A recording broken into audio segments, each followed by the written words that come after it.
Okay, so I always am concerned about my own bubble. And I'll be honest with you, I have created my own bubble for comfort reasons, especially as I get older. I only want to be around the people who share my values. I live in a neighborhood that is blood red and dripping with guns and ammunition.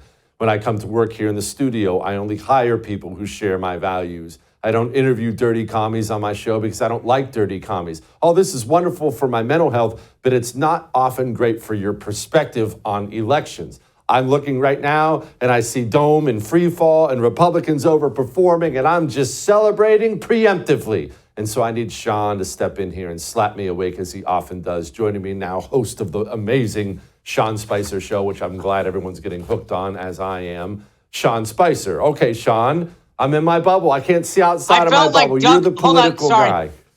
I was channeling my inner Doug Emhoff, and I thought I was going to slap you away. That's the wrong segment. Sorry. Oh, that's Although wrong. I shouldn't joke Sean, about that. By the way, I shouldn't joke about that. But it's since no one else will report on it. You should.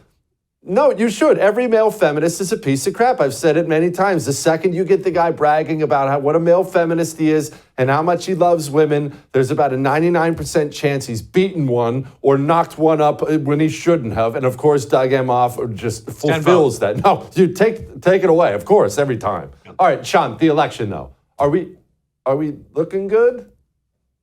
So every week, every Wednesday, I do a Road to 270 on the show, as you know, and I tell people, like, I don't buy into vibes and yard signs, and like, it's data based, right? So registration, early vote, whatever. A couple of weeks ago, I said, hey, I felt really worried about Nevada. I downplayed North Carolina because of the storm and the effect on the counties. Anyway, tonight, I'm going to tell you this. We're above 300 electoral votes. Are we there yet? No. But I'm going to tell you this right now. Every state, including Minnesota, New Hampshire, Virginia, in New Hampshire, are all trending in Trump's way. That's not my thing. Here's the biggest tell. In 4 states, Montana, Wisconsin, Michigan, and Pennsylvania, the Democrats running for the Senate are running ads embracing Donald Trump, not Kamala Harris. That means that their data shows that Donald Trump is in a better position than Kamala Harris. So that's one piece. You look at a state like Nevada that gave me concerns. Washoe County up in the upper northwest where Reno is, and then Clark County down south where Vegas is. Republicans are leading in the early vote. That doesn't happen. That's like a high school football team beating Ohio State or Texas at halftime. It doesn't happen. We are in amazing shape right now in terms of the early and absentee vote, not just in Nevada, but in Georgia, in North Carolina. Very positive signs coming out of Arizona and Pennsylvania as well. The Democrats are very, very concerned, Jesse. That doesn't even include the uptick in registration. Look, I don't say this because you can go back. The tape will be there for people to play. I feel right now Trump is in a position to win every one of the 7 battleground states. And I would argue 4 of the tier, or at least one of the tier 2 states that I mentioned, New Hampshire, Minnesota, Virginia, or New Mexico, he picks up one of them. But there's no question in my mind that if the election were held today, Donald Trump would win with well over 300 electoral votes. Okay, so I actually want to get to down ballot stuff in a moment, but I want to set that aside for a moment. You said if the election were held today, we're less than 2 weeks away from the election. Dome rolls out some ridiculous October surprise attempt today that's so laughable we honestly don't even have to get into it. What does that tell me? It tells me they don't have an October surprise coming. Sean, what could possibly happen? It's not just that what could happen, right? So think back to previous October surprises. George W. Bush getting a DWI that had been uncovered. Tell me what you could find out about Donald Trump today that would shock you. I mean, aside from him being the product of 2 Martians that are currently controlling him from outer space, and even that I'd say, I don't know about that. I mean, there's not much. The October surprise on her side, and trust me, we saw this with the Atlantic, Jeffrey Goldberg, he tried to create this story today. No one's biting. They're trying desperately. The Democrats, I think, are literally in freak out mode. You hear Barack Obama and Joe Biden talking about all of the damage that he's going to. I mean, they don't know what to do. But there's only so many plays that you can call at the end of the fourth quarter. And that's where we are right now. I think that they're going to have a problem. Here's what I will tell you. We are still at a point in the early vote where if Democrats suddenly got their act together, they could change stuff. But in Pennsylvania, Joe Biden got 1.4 million early votes. Trump ended up with 1.3 on election day, a mix in election day. And right now, if we swamp them in early vote, they can't come back.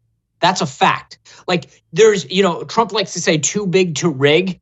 If we get out there, you see my sticker here. I went downtown Alexandria. You say you don't like to be around commies. I had to do it to cast my early vote.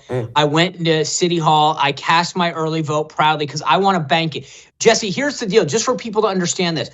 It costs roughly about $12 to chase a voter.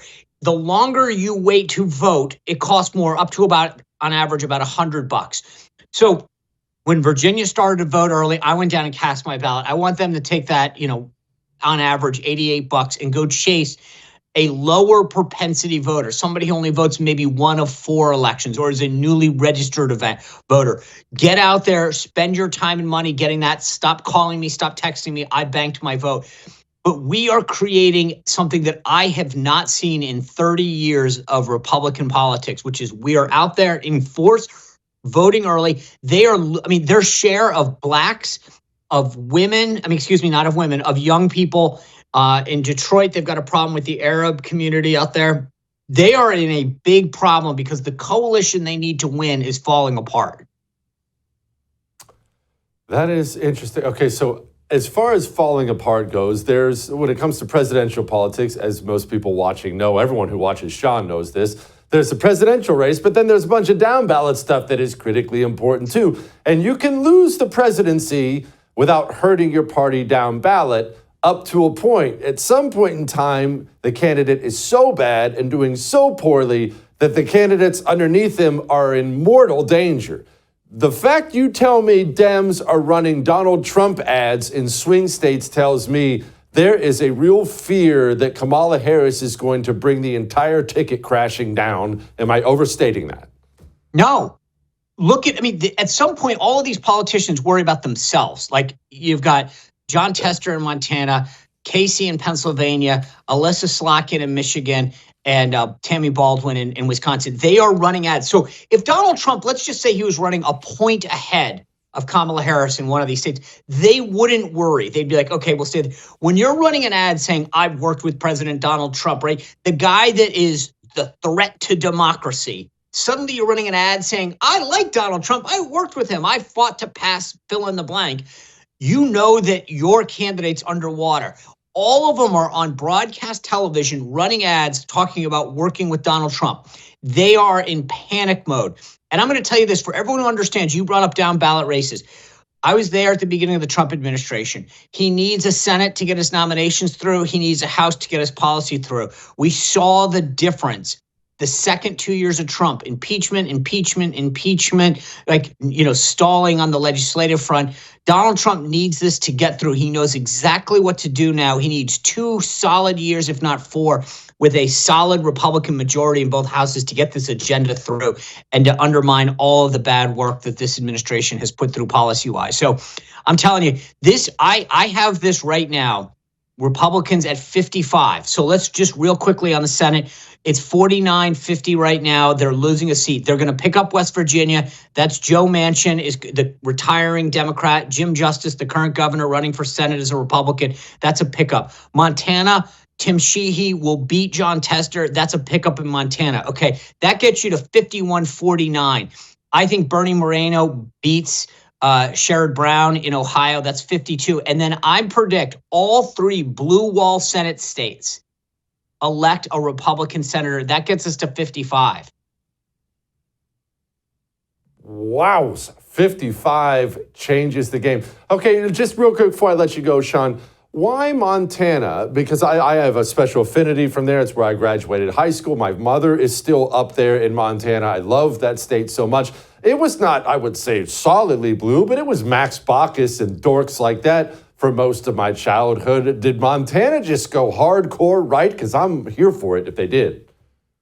I think that there was so Max Baucus represented it. I mean, then he became chairman of the finance committee, as you recall. I mean, this is a guy, he was on the Environment and Public Works Committee as ranking member. He built up a reputation as taking care of Montana and bringing home the bacon, if you will.